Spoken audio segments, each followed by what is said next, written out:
आज धन त्रयोदशी है। आज का दिन समर्पित है भगवान धन्वंतरि को। धन्वंतरि के नाम का शुभारंभ धन से हो रहा है, तो लोगों ने सोचा कि इसको हमें धन के लिए समर्पित करना चाहिए, क्योंकि धन है तो फिर सब कुछ है। धन में ही भगवान बसते हैं।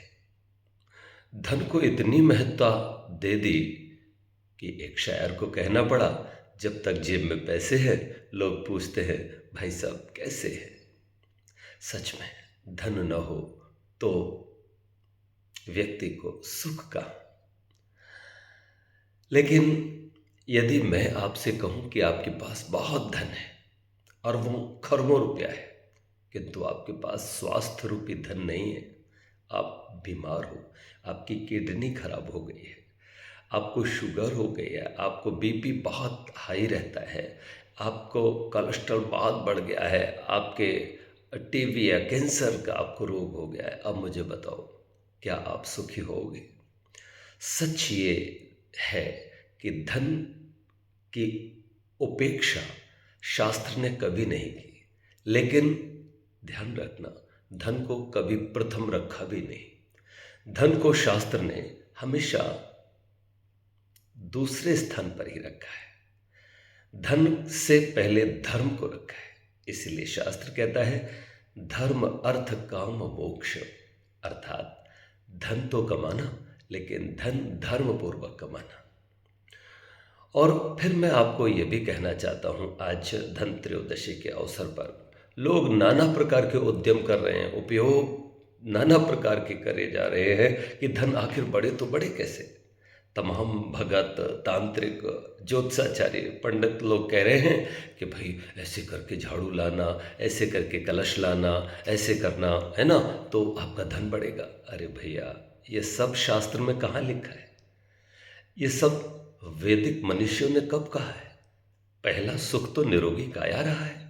अर्थात धन्वंतरि की आज जयंती है और हम धन्वंतरि भगवान को, जो आयुर्वेद के जनक हैं, प्रणाम करते हैं, क्योंकि उन्होंने कहा था स्वस्थ व्यक्ति वो है जो हितभुक, मितभुक और ऋतभुक के सूत्र को अपने जीवन में धारता है।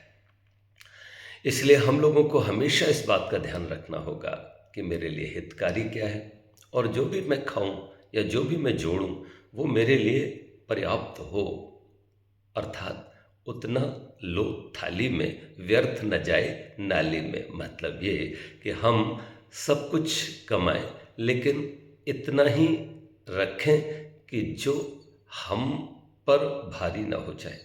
हम नाव में बैठे हैं, नाव में पानी नहीं रहना चाहिए, पर नाव को पानी में रहना चाहिए, तभी हम पार हो पाएंगे। वैसे ही हमें भोगों में रहना है, पर भोग हम में ना रहे।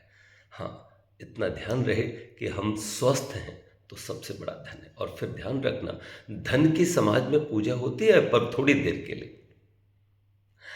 आप सोना पहने हो, हीरे पहने हो, लोगों को क्या, लोग बस यही तो देखेंगे कितनी बड़ी गाड़ी में आया, कितना बड़ा पैसे वाला है। लेकिन सच में पूजा किसकी होती है? धन कमाने की कला अगर आप में है तो उस कला की हमेशा पूजा होगी। आपकी गाड़ी में पंचर हो गया है तो आपको टायर जोड़ने वाले की पूजा करनी होगी।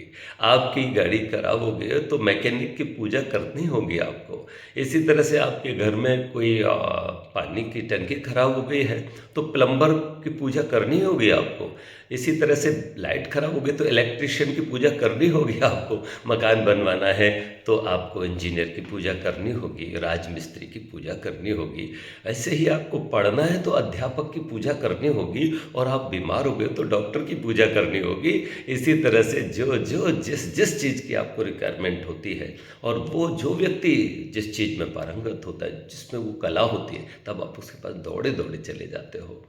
ध्यान रखना, हम धन कमाएं, लेकिन धन कमाने की कला अपने अंदर पैदा करें।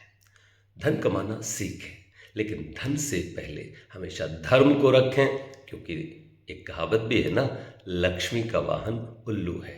धन के ही पीछे अगर हम पड़े रहे और इतना धन बस आ जाए, कैसे भी आ जाए, तो धन तो वैश्या भी कमाती है ना। पर रास्ता हमारा सही होना चाहिए।